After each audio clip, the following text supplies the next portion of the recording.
আজানের জবাব দেওয়া, যখন মুয়াজ্জিন আজান দেয় তখন তার কথার জবাব দেওয়া সুন্নত। মুয়াজ্জিন যা বলে সাধারণত আপনিও তা বলবেন।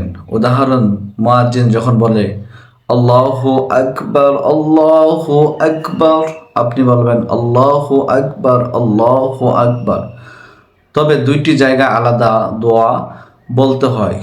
যখন বলা হয় হাইয়া আলাস সালাহ হাইয়া আলাল ফালাহ, তখন আপনি বলবেন লা হাওলা ওয়ালা কুওয়াতা ইল্লা বিল্লাহ। এর অর্থ হচ্ছে আল্লাহ ছাড়া, আল্লাহর সাহায্য ছাড়া কোনো শক্তি বা ক্ষমতা নেই। আজান শেষ হলে দুরূদ শরীফ পড়া। আজান শেষ হলে নবী করিম সাল্লাল্লাহু আলাইহি ওয়াসাল্লামের প্রতি দুরূদ পড়তে হয়। উদাহরণস্বরূপ আল্লাহুম্মা সাল্লি আলা মুহাম্মদ ওয়া আলা আলি মুহাম্মদ। আজানের পর দোয়া, এরপর এই দোয়া পড়া ফজিলতপূর্ণ। আল্লাহুম্মা রব্বা হাযিহি দাওয়াতি তাম্মাতি ওয়াস সালাতিল কাইমা আতি মুহাম্মাদান ওয়াসিলাতা ওয়াল ফাদিলা ওয়া বা'আসহু মাকামান মাহমুদাল্লাযী ওয়া'আদতা।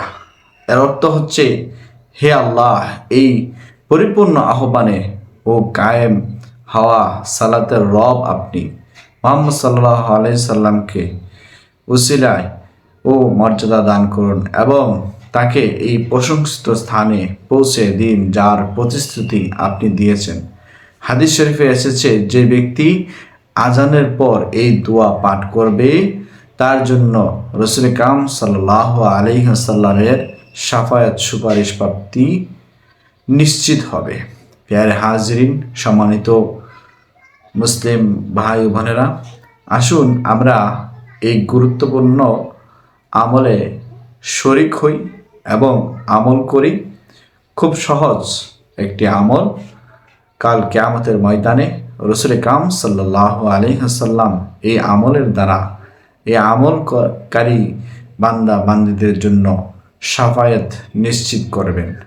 তাই আমরা আজান যখন হবে তখন আমরা কি করব?